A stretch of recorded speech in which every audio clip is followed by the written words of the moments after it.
The silence was a physical thing in the grand hall, a pressure against Elena's ears. It was not the absence of sound, the air was thick with the murmur of voices, the rustle of silk against stone, the delicate clink of crystal goblets, but the absence of sound directed at her. She stood near a marble column, its cold seeping through the velvet of her gown, a fixed and pleasant smile on her face. It was the smile she had perfected over the past year, one that was meant to convey serene belonging, a queen at ease in her husband's court. The smile was a lie, and she felt its falsity like a mask tightening around her face. The vampire court of Ethelgard moved with a languid grace that was centuries old. The ladies, with their pale, luminous skin and eyes that held the depth of ancient nights, formed elegant constellations of conversation. They spoke of politics that predated her great-grandparents, of art commissioned by forgotten dynasties, of memories as sharp as the day they were formed 200 years ago. Their laughter was like the chiming of tiny, cold bells. When Elena approached, the constellations would subtly shift. A space would not be made. A conversation would not open to include her. Instead, the circle would seem to solidify, its edges becoming smooth and impenetrable. They would offer her polite nods, their smiles as thin as spun glass, before turning back to one another, their voices dropping just enough to exclude her once more. Tonight, Lady Serafina was holding court near the hearth, her silver hair braided with pearls. She was telling a story about the winter ball of 1288, and the other ladies listened, rapt. Elena knew better than to draw near. The last time she had, Serafina had paused, looked at her with a gaze of polite inquiry, and said, "Your Majesty," in a tone that was both a greeting and a dismissal. The conversation had then died, a candle snuffed out, until Elena had murmured an excuse and retreated. The moment her back was turned, the chiming laughter had resumed. It was not overt cruelty. It was worse. It was the quiet, constant, and complete certainty that she did not, and could not, belong. She was human. A fragile, fleeting creature whose heart beat a frantic, temporary rhythm in a hall of beautiful, silent predators. Her warmth was an intrusion in their elegant coolness. Her mortality was a subject of morbid curiosity, not shared experience. She took a sip of wine she did not want, the liquid cool against her throat. Her husband, King Sebastian, stood across the hall, deep in conversation with his military advisors. He was magnificent, his power a tangible aura that shaped the very air around him. He was a vampire, yes, but he was hers, and she was his. He loved her. She never doubted his love, which was a fierce and protective thing. But his love could not breach the walls of this court. He could command their loyalty, their obedience, their lives. He could not command them to like his human wife. He did not seem to understand the difference. He saw her at his side during official functions, saw the polite bows and formal greetings, and he believed she was accepted. He did not see the moments in between. He did not feel the weight of the silence. A space finally opened near her, and Lady Isolde, a younger vampire with eyes the color of twilight, turned. For a breathtaking second, Elena's heart lifted with a desperate flutter of hope. "Perhaps this time." "Your Majesty," Isolde said, her voice smooth. "That is a lovely color on you. Is it Valois silk?" "It is," Elena said, her smile feeling suddenly genuine. "A gift from my sister." "Ah, yes. Your human sister." The words were not unkind, but they landed like a stone, reminding her of the unbridgeable gulf. How quaint. Isolde's gaze drifted past Elena's shoulder, her attention already snared by another, more interesting conversation. The opening closed. The constellation reformed. Elena was alone again, an island in a sea of immortal faces. The ache of it was a familiar companion, a hollow space in her chest that no amount of royal privilege could fill. She was the Queen of Ethelgard, and she had never felt more profoundly, excruciatingly lonely. She remained by her column for another hour, a beautiful statue in a velvet gown, listening to the sound of a world to which she would never truly belong, the smile on her face a perfect, heartbreaking lie. From across the hall, Sebastian watched his wife. He saw the elegant line of her back, the gentle curve of her neck as she sipped her wine, the placid smile she offered to anyone who happened to glance her way. To most observers, she was the picture of regal composure. But Sebastian had spent a century learning to read the subtle currents of the living, and he had spent the last 2 years studying Elena. He saw the tension in her shoulders, the way her fingers gripped the stem of her goblet just a little too tightly. He saw the smile that never quite reached her eyes. Most of all, he saw the spaces around her, the empty air where conversation should have been, the subtle turning of backs, the polite but firm exclusion that followed her like a shadow. His jaw tightened. He loved her more than he had loved anything in his long, unchanging life. Her warmth, her vibrancy, her ridiculously fast-beating heart, it was all a kind of music to him, a song of life that had chased away the silent monotony of his own existence. Seeing her diminished by the cold civility of his court was a constant, grating irritation. He had tried addressing it. In the early months, he had made pointed efforts to draw her into conversations, placing a possessive hand on her waist and steering her toward a group. The ladies would pause, offer her their brittle smiles, and answer her questions with courteous brevity. But the moment his attention was diverted, the invisible wall would rise again. He could not stand beside her every second of every day. He knew the problem. They saw her as a curiosity, a temporary indulgence. A human queen. The very concept was an oxymoron to them. Queens were supposed to endure, to rule for centuries, to be partners in immortality. Elena was a summer rose in a forest of ancient oaks. They were not cruel to her, not in a way he could punish. They were simply waiting. Waiting for her to fade, to wither, to be replaced by someone more suitable, more permanent. Their politeness was a form of cruelty more insidious than any open insult. It was the slow, steady erosion of her spirit. He excused himself from his advisers, his mind churning. He could issue an edict, of course. You will include the queen. You will engage her in conversation. You will be her friends. The thought was absurd. Friendship could not be commanded. Forced companionship would be even more humiliating for her than this polite isolation. No, the solution needed to be more subtle. He needed to fix the symptom, because he could not, he believed, fix the cause. The cause was their nature, and hers. He could not make them see her as an equal, not truly. But he could alleviate her loneliness. He could give her a companion. His gaze swept the hall, cataloguing the faces, assessing. He needed someone intelligent, discreet, and in need of something he could provide. His eyes settled on Lady Cassandra. She was from an old but impoverished house, her family's lands having dwindled over the last century through a series of poor investments. She was clever, observant, and she kept to the fringes of the court's inner circle, making her less entrenched in its rigid hierarchies. She was also pragmatic. She would understand a transaction. The idea solidified, a perfect, logical solution. He would not be commanding friendship. He would be purchasing a service. The service of companionship. He would pay Lady Cassandra to seek Elena out, to engage her, to become her confidant. She would break the ice, and perhaps, once the other ladies saw Elena with a companion of their own kind, they would begin to thaw.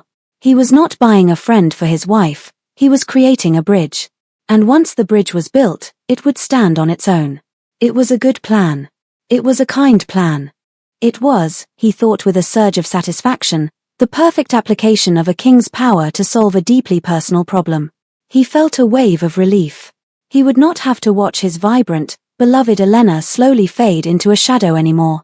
He would fix this for her. He would give her the gift of a friend, and she would never have to know the cost. He would protect her from the ugliness of the transaction, and she would have only the beautiful result. It was his duty, as her king and as her husband, to solve her problems, even the ones she was too proud to name. The next evening, Lady Cassandra was summoned to the king's private study. The room was panelled in dark wood and smelled of old books and beeswax. Sebastian did not ask her to sit. He stood by the window, looking out at the moonlit gardens, his posture radiating an authority that needed no ceremony. Lady Cassandra, he began, his voice a low murmur. I have a matter of some delicacy I wish to discuss with you. Cassandra inclined her head. Your Majesty, she kept her expression neutral, her mind racing. A summons like this was unusual. She had done nothing to warrant the king's displeasure, nor had she done anything to earn his particular favor. It concerns the queen, he said, turning from the window. His eyes, the color of dark wine, were intense. I have observed that she finds the court difficult. She is isolated. It displeases me to see her so. Cassandra chose her words with care. Her Majesty is new to our ways. It takes time. Time is a luxury she does not have in the same measure as we do, Sebastian countered, his voice sharp with an emotion Cassandra couldn't quite place. It sounded like a mixture of love and frustration. I wish for her remaining time here to be happy. I wish for her to have a companion. A friend. He paused, letting the words hang in the air. The ladies of the court have been remiss in their duties of welcome. I require someone to rectify this oversight. Understanding began to dawn, cold and transactional. You require someone to befriend the Queen. Precisely, he said, a faint smile touching his lips, pleased with her quick grasp of the situation. I require you to seek her out. Engage her in conversation. Discover her interests. Accompany her on walks, take tea with her. Be the friend to her that the others have failed to be. The silence that followed was heavy with the unspoken part of the arrangement. Cassandra was a noblewoman, but her family's poverty was a poorly kept secret. Friendship was not a service one typically offered for hire. As if reading her thoughts, Sebastian moved to his desk and opened a heavy ledger. Your family's estates in the north are heavily mortgaged to the crown, he stated, not as a threat, but as a simple fact. I am prepared to forgive those debts. All of them. Furthermore, a generous stipend will be settled upon your house, sufficient to restore it to its former standing. The offer was staggering. It was freedom. It was the restoration of her family's honor. It was a fortune that would change the course of her life. All for talking to a lonely girl. It felt both absurdly simple and profoundly complicated. She must never know, Sebastian added, his voice hardening. This is a private arrangement between you and me. To her, you will be a new friend, nothing more. If she were ever to learn of this, it would cause her a pain I cannot countenance.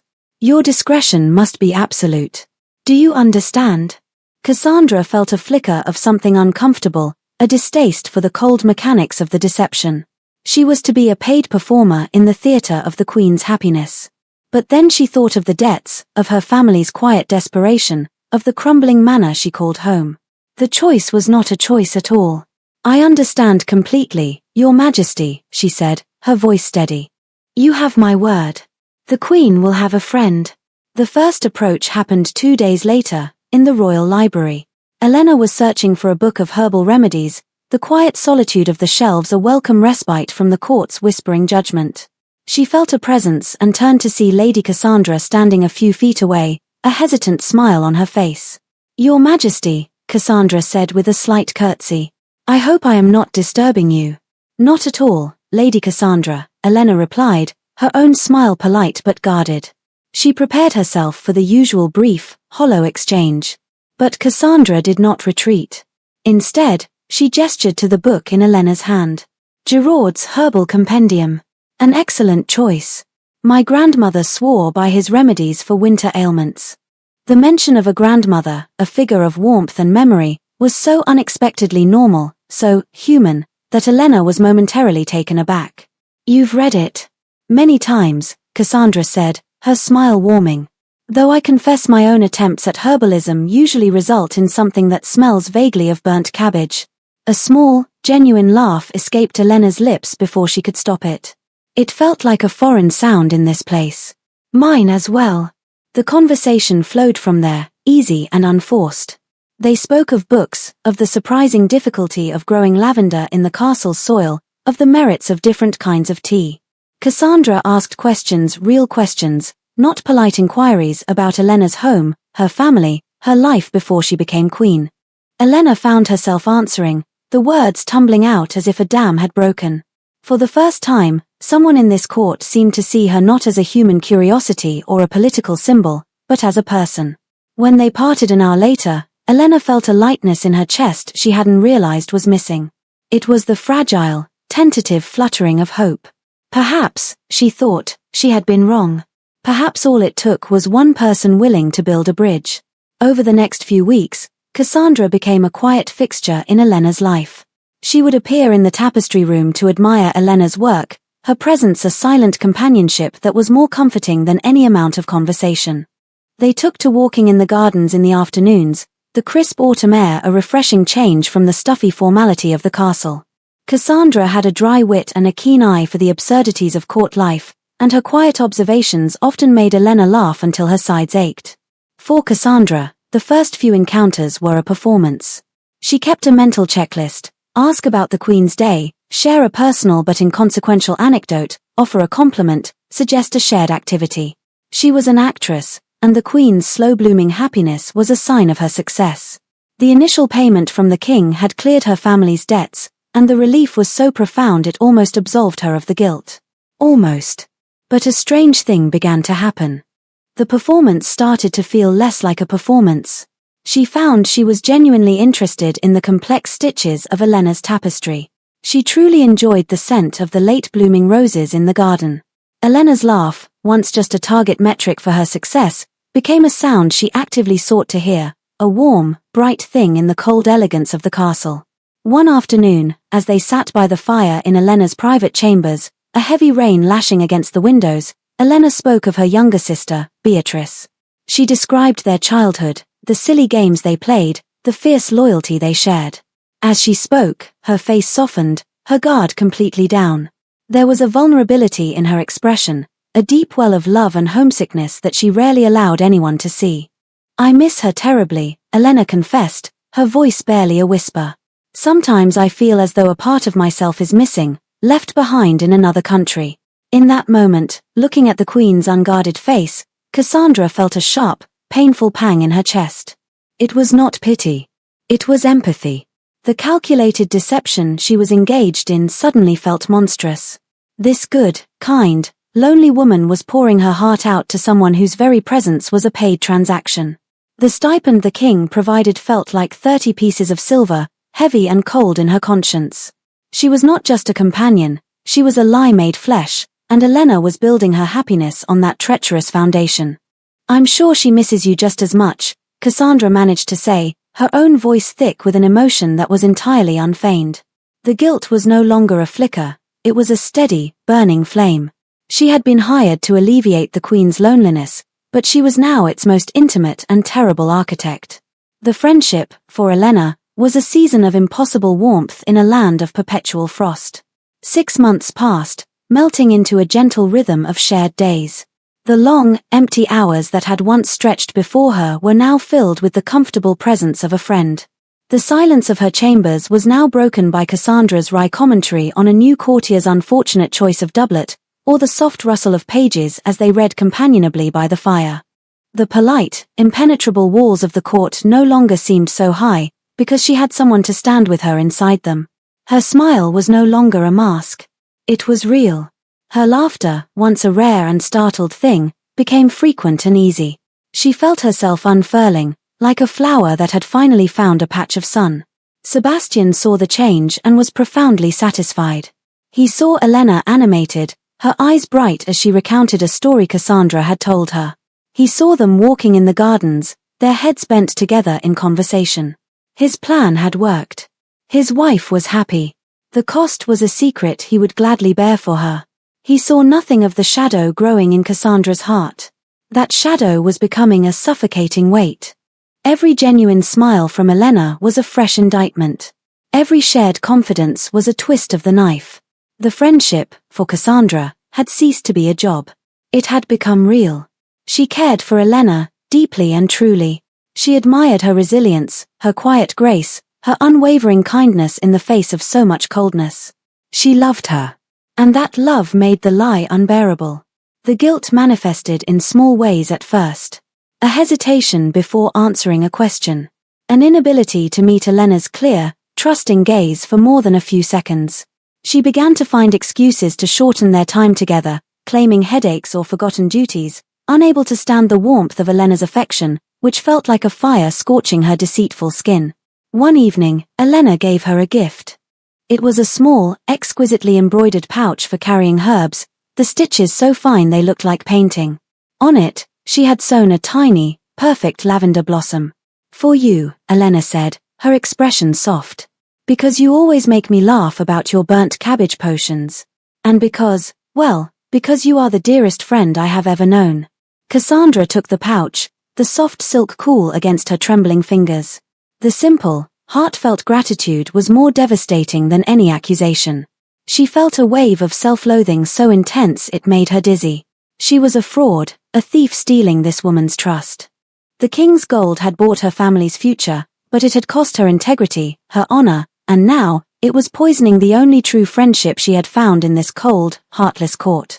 She knew she had to confess. The lie was a cancer, and it would eventually destroy everything. It was better to cut it out, no matter how much it hurt, than to let it fester. The thought of Elena's face when she learned the truth was a torment, but the thought of continuing the deception was a hell she could no longer endure. She had to tell her. It was the only honorable thing left to do. 2 weeks after the gift of the embroidered pouch, a period during which Cassandra's guilt had become a constant, physical ache, she sought out the king. She found him in the armory, inspecting a newly forged sword, the firelight gleaming on his dark hair. "Your Majesty," she said, her voice strained. "I must speak with you." Sebastian looked up, his expression one of mild surprise. He set the sword aside. "Lady Cassandra, is there a problem?" "There is," she said, forcing herself to meet his gaze. "The arrangement. Our arrangement concerning the Queen. It must end." A frown creased his brow. "End? Why? Has something happened? Is Elena not happy?" "She is happy," Cassandra said, the words tasting like ash. "She is happy because she believes she has found a true friend. She is happy because she trusts me. And that is precisely the problem." Sebastian's eyes narrowed. He did not understand. "You have done exactly what I asked of you. You have performed your duties admirably." The word duties struck her like a slap. "It is no longer a duty to me, Your Majesty. I care for her. Genuinely. And I cannot continue to deceive her. It is dishonorable. It is cruel. She deserves the truth." "The truth?" Sebastian's voice was dangerously low. "The truth is that my wife was miserable, and now she is not. The truth is that my court shunned her, and you have given her solace. The truth is that revealing the mechanics of that solace would destroy her. It would not be a kindness, Lady Cassandra. It would be an act of profound cruelty." He truly believed it. He saw the situation with such infuriating, masculine logic. Problem, loneliness. Solution, companionship. Result, happiness. He saw the revelation of his methods as an unnecessary complication that would undo the successful outcome. He could not see the nuance, the emotional reality that the foundation of that happiness was a lie, and that a house built on sand could not stand. "She would be humiliated," he continued, his voice hardening into a command. "She would believe her loneliness was so pitiful that I had to purchase a companion for her. She would think that the friendship she treasures was nothing more than a transaction. It would break her heart, and it would break her pride. Is that what you want?" "What I want," Cassandra countered, her voice trembling with the force of her conviction, "is to stop lying to the person I care about most in this world. She has a right to know who her friends are. Truly are. Her friends." Sebastian scoffed, a flicker of his ancient arrogance showing through. "Look around you, my lady. She has no friends in this court but you. And you are her friend because I willed it. Do not undo my work. Do not destroy the peace I have bought for her." "You didn't buy peace," Cassandra whispered, horrified by his blindness. "You bought a beautiful illusion. And it is about to shatter. I have to tell her. You will not." The words were not a suggestion, they were an edict. The air in the armory grew cold, heavy with his power. "You will continue as you have. You will maintain your friendship with the Queen, and you will never speak a word of our arrangement. You are bound by your word, and you are bound by my command. I forbid it. Do you understand me?" Cassandra stared at him, at the king who loved his wife so much he was willing to build her a cage of beautiful lies to protect her. He thought he was shielding her from pain, but he was merely postponing a greater devastation. And he was making her the instrument of that betrayal. She lowered her eyes, defeated by the weight of his royal will. "Yes, Your Majesty." But in her heart, a different promise was made. He could forbid her, but he could not stop her. The lie had become more painful than any punishment he could devise. She would have to defy her king. The consequence was uncertain, but the cost of her silence was a price she was no longer willing to pay. The confession came on a Tuesday. The sky was a placid, cloudless blue, and the air held the first true warmth of spring. Elena was in high spirits.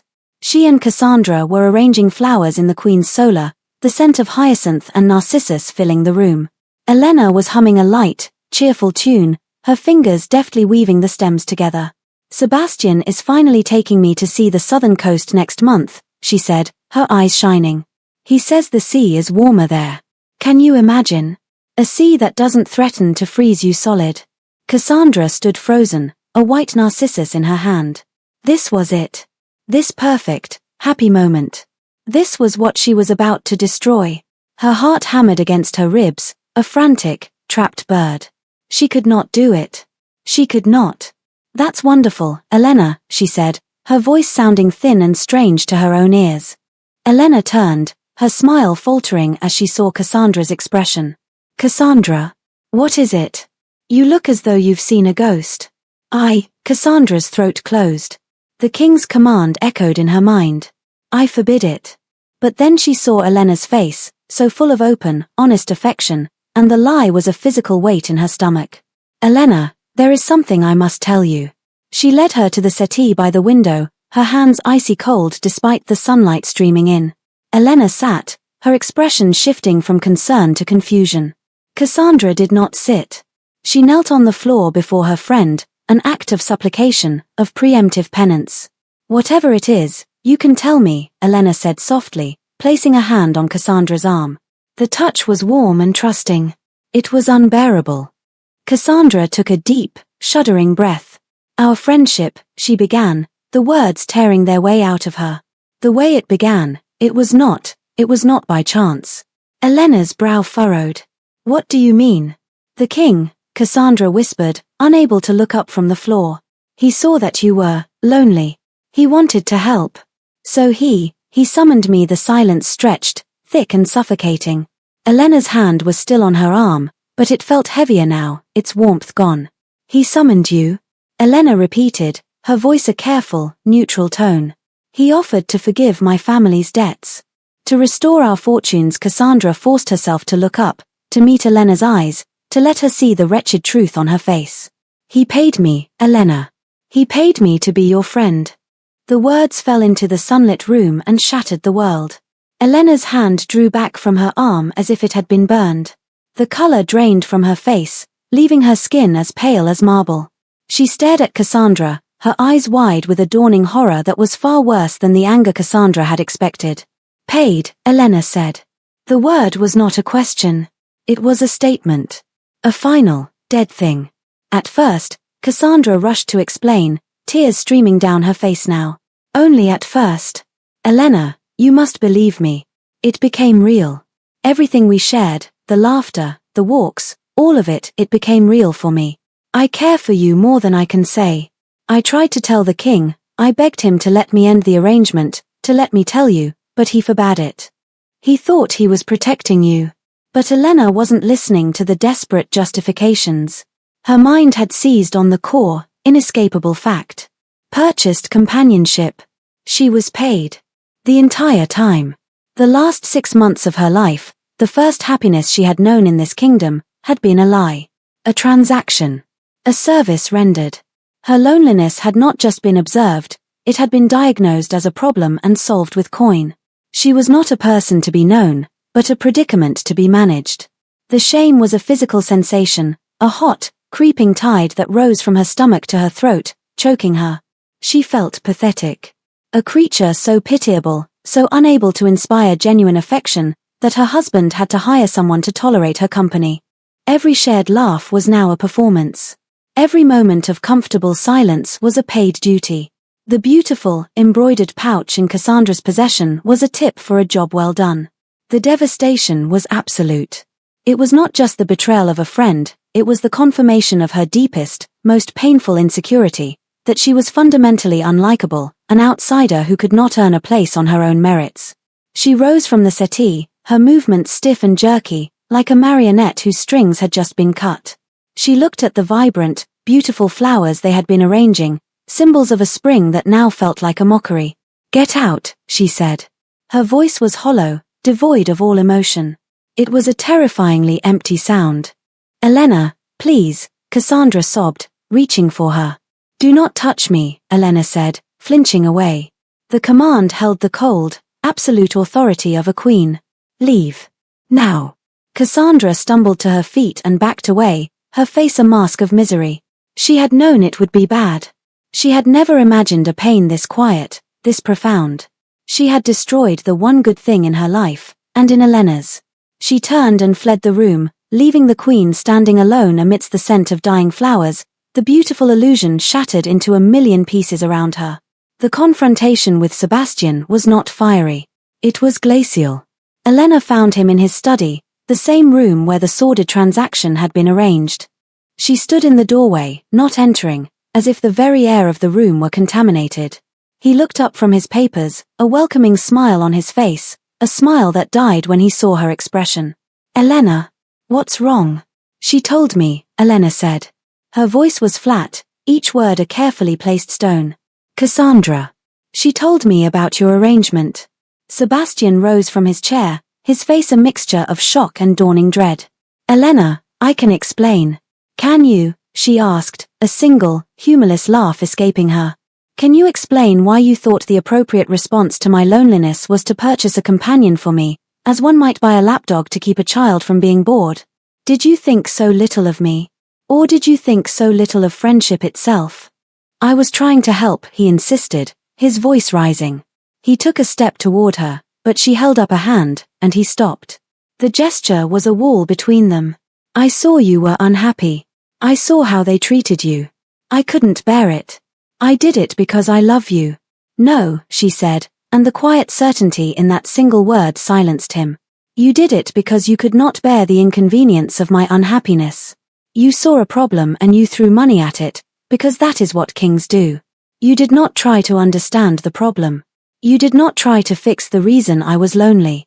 You did not address your court's prejudice, their endless, subtle cruelties. You simply hired someone to distract me from it.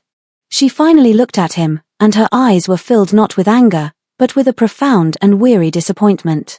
You did not see me, Sebastian. You saw a project to be managed. You took my deepest vulnerability, my most private pain, and you turned it into a state secret, a business transaction. The shame you have caused me, it is a wound I don't think will ever heal. You did not protect me. You humiliated me in the most complete and inventive way imaginable. He had no answer. Every word she spoke was the truth, a truth he had been willfully blind to. He had been so proud of his clever, kingly solution, and all he had done was build a more elaborate prison for her. I am leaving, she said, her voice dropping to a near whisper. I am going home. To my family's estate. I need to be somewhere where the air is not for sale. I need to be with people whose affection does not come with an invoice. Elena, no, please, he begged, the king forgotten, now just a man terrified of losing his wife. We can fix this. I will fix this. There is nothing to fix, she said, her voice utterly final. You have already paid for the service. It has been rendered. The transaction is complete. She turned and walked away, her back straight, her steps even. He did not follow. He stood in his study, the silence of the castle pressing in on him, and for the first time, he felt the edge of the profound loneliness he had tried to cure in her. He had not just made a mistake, he had committed an act of catastrophic emotional failure. He had loved her, and he had fundamentally, unforgivably, misunderstood her. The emptiness of the castle without her was immediate and absolute. It was the sound of his own heart breaking. The weeks that followed Elena's departure were the longest of Sebastian's life. The castle, once a place of power and order, felt like a hollow tomb. Her absence was a palpable presence in every room. Her scent no longer lingered in their chambers. The sound of her laughter was gone from the halls. The vibrant splash of her humanity, which had brought color to his grey, immortal world, had vanished. He was left with the cold, silent perfection of his court, and he had never hated it more. He spent the first week in a state of self-recriminating despair. He replayed their final conversation in his mind, Elena's words echoing in the silence. You did not try to fix the reason I was lonely. The accusation was the heart of the matter. He had seen her pain as a symptom to be treated, not a wound inflicted by the very environment he ruled. He had put a bandage on a festering infection, proud that the surface looked clean while the poison spread beneath. His court, he realized with a sickening clarity, was the problem. Its rigid hierarchies, its casual dismissal of mortality, its subtle, unthinking cruelty born of timeless arrogance. He had allowed it. He had presided over it for centuries, so accustomed to its nature that he had not seen it for what it was, unwelcoming, stagnant, and hostile to the very life his wife embodied. He had tried to buy a shield for Elena instead of demanding his court lower its swords. That was the moment his grovel truly began. Not with letters of apology, which he knew would be meaningless words, but with action. He understood now that to win her back, he could not simply promise to be better. He had to build a world she would want to return to. He had to change the system that had rejected her. His first act was to send a royal delegation to Elena's family, not with a request for her return, but with an invitation. He formally invited her younger sister, Beatrice, to take up permanent residence at Ethelgard as a guest of the crown, with her own household and title. It was not a gesture for Elena, it was a structural change. It was him acknowledging that Elena needed a piece of her own world, her own family, embedded within his. Genuine companionship, not purchased. Next, he addressed the court itself. He called a grand assembly, and for the first time in his reign, his words were not about treaties or taxes. They were about culture. He spoke of the Queen. He did not mention his own failing, but he laid bare theirs. He spoke of their duty not just to obey, but to welcome. He announced the formal creation of the Queen's household, an independent body within the court, with its own budget, staff, and chambers, to be run entirely at the Queen's discretion when she returned. He made it clear that service in the Queen's household would be a position of high honor. He was giving her power.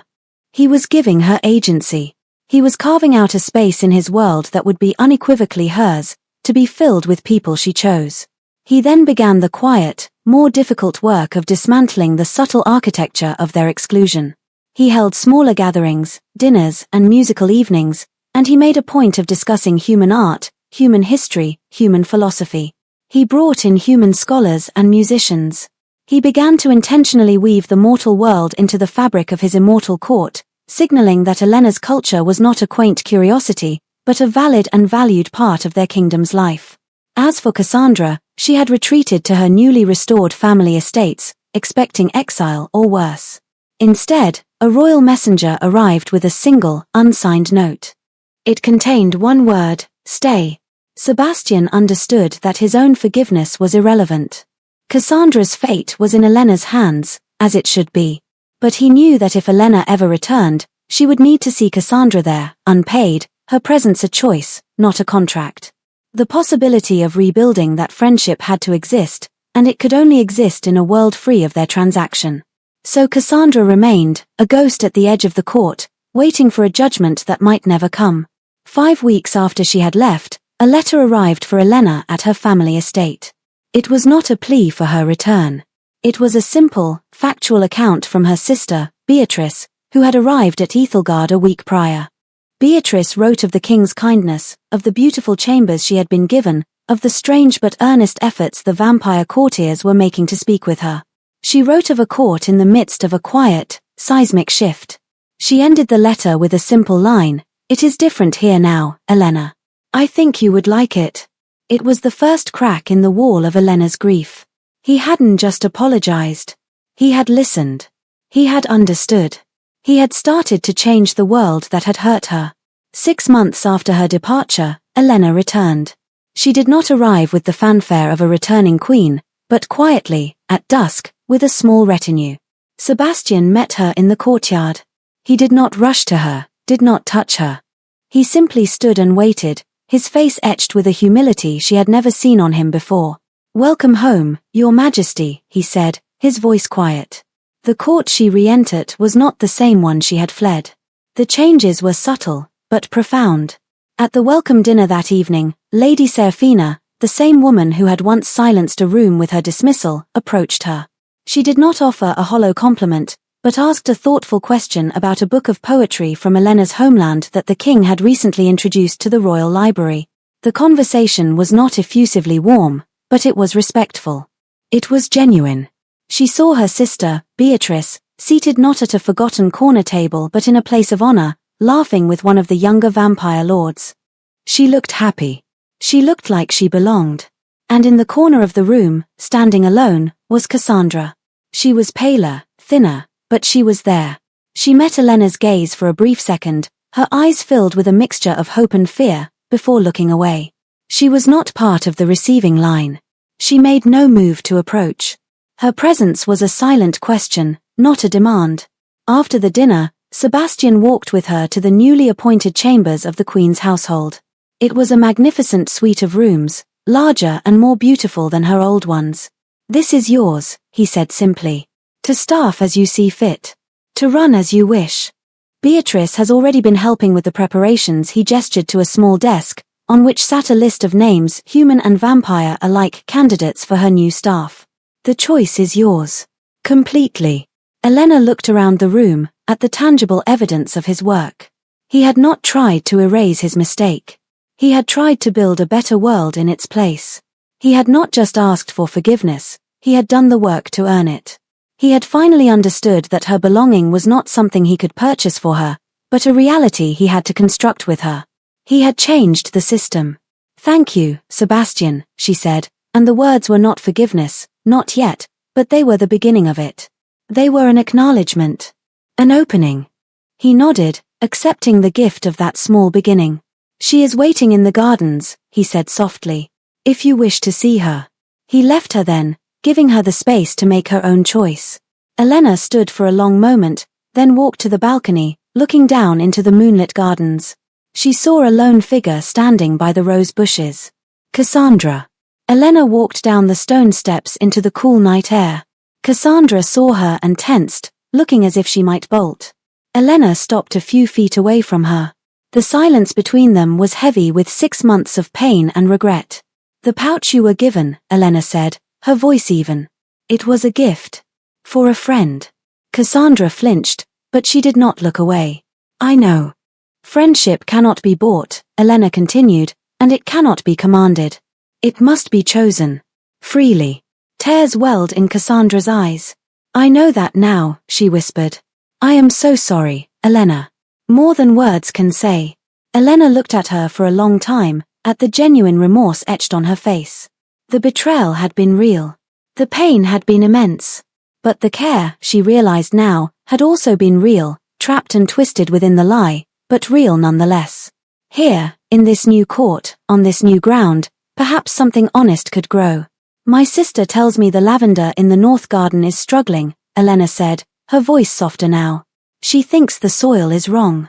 I thought, perhaps, we could look at it together tomorrow. If you are not otherwise engaged." Relief and disbelief warred on Cassandra's face. A tentative, watery smile touched her lips. "I am not engaged. I would like that very much." It was not absolution. It was not a return to what they had been. It was something far more precious. It was a chance to begin again, on a foundation of truth. Elena turned and walked back toward the castle, toward the husband who was finally learning how to be her partner, toward the sister who was a piece of her own heart, and toward a future where she might, at long last, truly belong. The healing would be slow, but for the first time, it felt possible. The silence of the court was no longer a wait, but an quiet space, waiting to be filled with a new and better kind of sound.